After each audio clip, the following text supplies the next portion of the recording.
Hi guys, we've just got back in from a pretty busy day doing our various activities.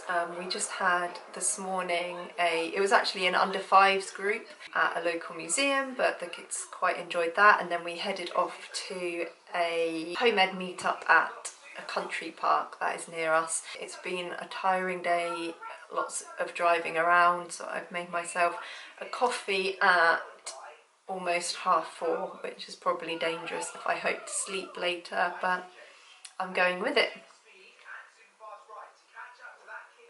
So anyway, I just checked my account and I'm on 99 subscribers, so in the interest of keeping the momentum going, which will be quite exciting, I thought I would just do a quick impromptu tour of our playroom slash home ed room slash learning area, or whatever you want to call it.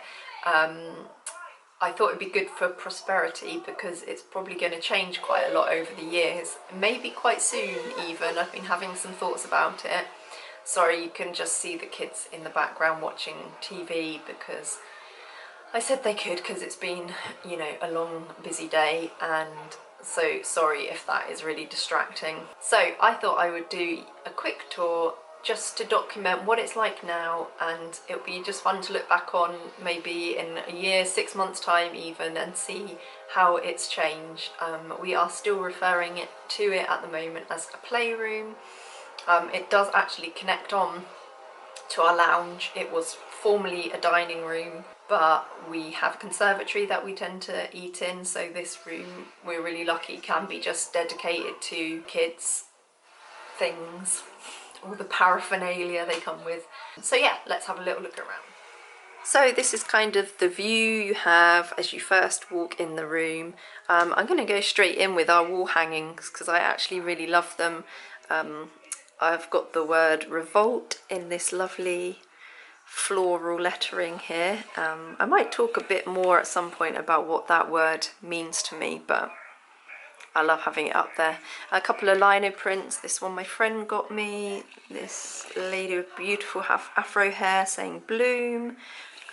This one that I still haven't taken out of its wrapper, stay gentle and take your time. So those are kind of the mantras I live by in this room. Revolt, bloom, stay gentle, take your time. This is a pretty new addition down here, is the easel from IKEA. Obviously that's got a whiteboard, space to hold your paper, and then on the back is the chalkboard, and the kids have been really loving that. The chalkboard is super messy, but the whiteboard and the paper is great for them to write and draw on because it's about the same height as they are at the moment. This we've had for a long time actually, from before the kids were probably about 2. It does come as well with a slide attachment and a wobble board. I've and ahed about whether to get for this room a desk or to keep this out. Yeah, something just didn't seem right about switching it out for a table the minute they turned school age, because, you know, I still want to really just be encouraging movement, and if they went to school they would be sat at desks for a lot of the day, and you know, that's part of the reason that we home educate, so they don't have to do that. So for now we're sticking with the Pickler triangle. And then in this corner, this storage has been a firm favourite for a while. It usually has all this Duplo in it, but as you can see, the kids have been making some magnificent creations here. And yeah, it's mainly to store their Duplo, which has been a firm favourite for a long time. They play with it virtually every day still. Yeah, every day I would say. Lots of good creations come out with that, and they don't seem to get bored of it, which is great. We've got the couple of classic, probably in the home ed world, books here. I mean, they really are beautiful. Botanicum and Amalium. Yeah, love all the illustrations in here, and the kids like flicking through them. Obviously all the wording is a bit advanced for them at the moment, but they enjoy the images for now, which leads us nicely on to one of our bookshelf areas. At the top here we've got the Power of Plants poster, which we got free from the Open University, which is really beautiful. It has been covered up somewhat by this bookshelf, but I love these front-facing bookshelves because it allows the kids to really see what's on there without having to be blocked by the spines. So yeah, we just have a selection out at the moment, and then I have another bookshelf behind me which I try and rotate around every now and then. We have a storage cupboard over here that I've just stuck this map of Europe on, and upper and lowercase letters. This map of Europe has been really great. My dad went on a cruise recently and we cut out a little picture of the ship, and each day we moved it from the United Kingdom round to the different parts of Europe that it visited. You can see I have the itinerary written down here. And that was a really cool activity to do, to give a bit of context to the map, because we went to see my dad set sail and then they could track it around where they went on the map, and it, yeah, gave a good bit of context, I think, there. This is an alphabet game. It comes with cards in a pouch down here, and they just simply match the card into the relevant pocket like so. They haven't played too much with that yet, but it's there if they're interested. I keep this little box down here. This is a new edition.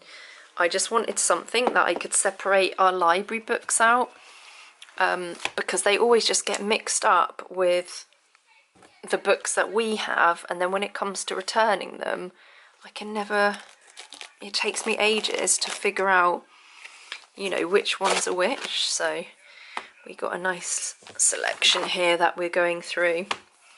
My son's doing the early years maths course. He's just started it on the £2 tuition hub, and that was about maps this week, and he was really engaged with that, so we just got this maps book out to have a little look and support that.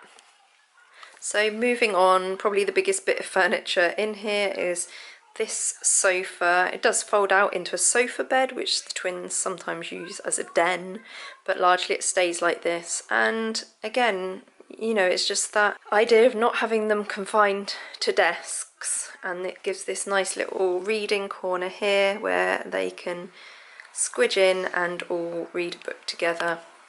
Token potty down there because my 2-year-old is potty training at the moment, and just behind here is the slide that attaches to the pickler triangle, and on the other side is a ladder that you can attach.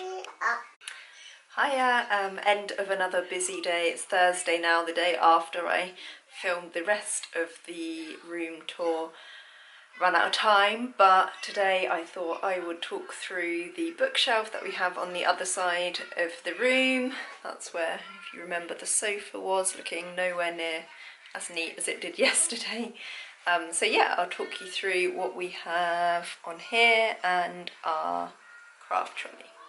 So this is our bookshelf here where we keep a number of materials and a lot of books, some that we switch out onto the main bookcase, a lot of non-fiction books and encyclopedias, fiction books, puzzles, toys, more toys down here. So this gets a lot of use. I think I'm going to do a video specifically for all the materials on here. And then next to it, a very, very disorganised craft trolley that needs a good old organisation, which I might do in another video. But this has been a really great addition to the playroom.